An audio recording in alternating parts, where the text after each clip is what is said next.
MIAA meet coming up next, the first of the championship races. First off, are you pleased with the way you're running this season? I think that'd be a little bit of an understatement. I've been really happy about how I've been competing and sticking my nose in every race. So, and I think that it translates to the entire guys team as well. So the MIAA race coming up, what goals have you set? What's maybe the game plan? What's the strategy for the race? Well, goal is to get top 10 in the conference. Last time I missed it by one spot, so I've been thinking about it for about 2 years now, and I just want to go out there, compete, stick my nose in it, and as coach says, you stick your nose in the race and anything can happen. You go out there, execute your own race plan, anything can happen. Some people are going to have bad days, some people are going to have really good days. Hopefully Saturday I'll just have a really good day. You talk about, it's been 2 years since you guys have competed. You're really, unfortunately, the only sport that really didn't get to do even an exhibition thing last year. Right. Just talk about how excited you are to have a conference championship back again. It's really exciting.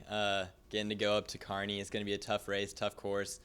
Weather's going to be really nice, which I think tailors to us. We practiced in the morning for so long. We've grinded throughout 2 years.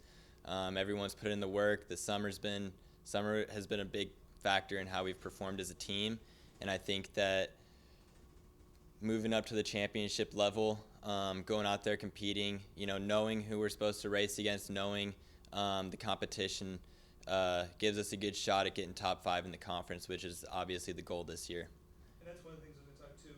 Throughout most of this year, you've been ranked in the top 10 in the region. Right. So just talk about how tough the whole MIAA is. Yeah, MIAA is so tough. I mean, you look at it, whenever you look at the regional rankings each week, there's at least 7 schools that are found from the MIAA in the top 10 for region. And I think that shows the competitiveness and the way that this conference has changed into one of the top in the nation. And I think that's a tribute to the recruiting that every school has done.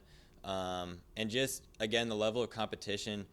Every week there's, big meets. And MOSO is a great simulation of conference as well as Fort Hays. And so I think that if we take that experience that we had at MOSO and we take the fast times that we ran at Fort Hays, combine the two, I think that we're geared up for a really good performance this week at conference.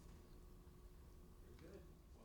Well, first off, Jenna, this season, the success you've had, is that caught you by surprise, or is this a goal that you've had set for yourself this year? I was surprised. I don't think I was ready to have this much of a standout season, but it makes sense looking at the hard work I put in over the summer and previous years. As you look at this season, what's maybe surprised you the most? Maybe your times or the finishes that you had? With cross country, times don't matter as much as the placement, and being able to get out there and compete with some of the upper echelon of D2 has been probably the most shocking and most wonderful part. So the MIAA race coming up next, what goals have you set for yourself? What kind of game plan are you going to take into this race? Well, I've spent the last almost 2-3 weeks preparing for how I'm going to respond to my competitors. One of my main goals is, of course, to go out there and place very highly. I'd love to win, but sometimes that's just not in the cards, so I want to get one of my best races of the season done. Is there a game plan that you have put together that or a recipe for success that's worked for you this season that you hope works again on Saturday? Well, I'm not sure. I've never ran against all of these girls in this particular race, and almost every race I've been in has played out differently. So I think I have strategies A through Z that I'm prepared to implement depending on how everyone else takes out. My main strategy is just to respond to whatever happens. Did last spring in track season, winning the 10K and all that, does that help propel you and give you a little bit of confidence coming into cross country? It gave me a lot of confidence, but I still recognize that there's a long way to go in order to possibly repeat a conference title in cross. And then just, this is your first kind of cross-country championship meet. I mean, are you kind of excited about that part, being able to do that? Well, I'm very excited. This is my third cross-country season in all.